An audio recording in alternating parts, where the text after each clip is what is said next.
Keçən dərsdə mətnə necə yanaşmalı olduğumuzdan danışdıq. Bugün isə elə bir mövzuya keçirik ki, bunu bilmədən mətn suallarında irəli getmək biraz çətin məsələdir.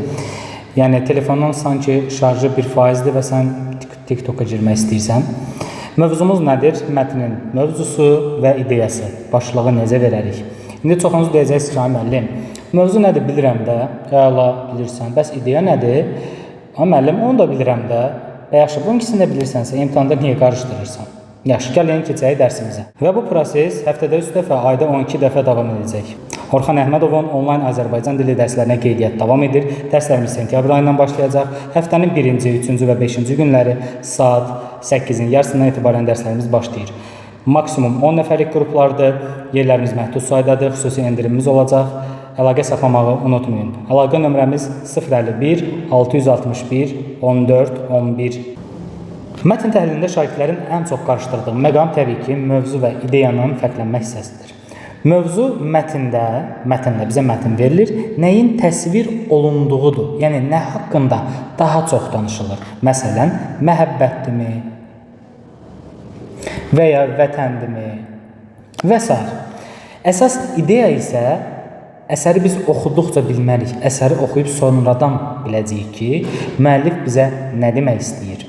Mətnin mövzusu ilk növbədə müəllifin, yəni onu yazan şəxsin, bizə təqdim edən şəxsin təsvir etdiyi hadisələrdir, əhvalatlardır, obyektlərdir. Yəni, biz burada ən əsas sual, birinci sual veririk mövzunu tapmaq üçün. Mətn nədən bəhs edir? Mətndə nədən danışılır? Və bu daha çox mətndə görünür onsuz da oxuyan zaman və faktoloji olur. Yəni, faktlardan daha çox istifadə edilir. Bəs yaxşı, mətnin müəllim ideyasını necə tapım? Mətnin ideyası isə müəllif özü içərisində vermir. Müəllifin oxucuya çatdırmaq istədiyi mənəvi mesaj, nəticə, sonluq və ya əsas fikirdir. Bəs yaxşı, müəllim, bayaq mövzunu deyirsiniz ki, mətn nədən bəhs edir? Bu mövzudur. Bəs ideyanın sualı nə olar? İdeyanın sualı budur ki, müəllif bu mətni niyə yazır? Bu mətn niyə var? Mən niyə oxudum bu mətni? Mətndən mən nə anladım? Və bu sualları özünüzə verirsinizsə, bu zaman ideyanı tapmış olarsınız. Və daha çox yadınızda saxlayın, atalar sözləri, hikmətli kəlamlar, aforizmlər, deyimlər, deyim də aforizm də eynidir. Aforizmlər, deyimlər və atalar sözləri əsərin əsas ideyasını təşkil edir. Mətn əgər başlığı yoxdursa, ona başlıq verib, daha çox 9-cu sinifə aid olur. Mövzunu və ideyanı qısa, diqqət çəkən ifadə ilə yazılır. Məsələn, mətnin adı nə ola bilər?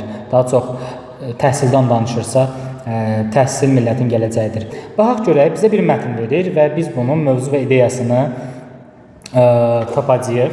Görək, bunun mövzusu və ideyası nədən ibarət olacaq. Qoca bir bağban ömrün son illərində çətinliklə də olsa, böyük bir alma bağı salır. Qonşuları ona, sən bu ağacların bəhrəsini görə bilməyəcəksən, niyə əziyyət çəkirsən dedikdə qoca cavab verir. Bizdən əvvəlkilər əkdi, biz yedik. Biz də əkəcəyik ki, bizdən sonraki nəsillər yesin. Mövzumuz nədir? Qoca bağbanın alma ağacı əkməsi. Mövzu budur.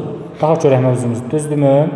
Silsək məsələn, qoca bağbanın alma bağı salması və alma ağacları əkməsi düzdür. Bəs ideya nədir? İdeya bayaq nə demişdik? Atalar sözü və ya məsələ olar.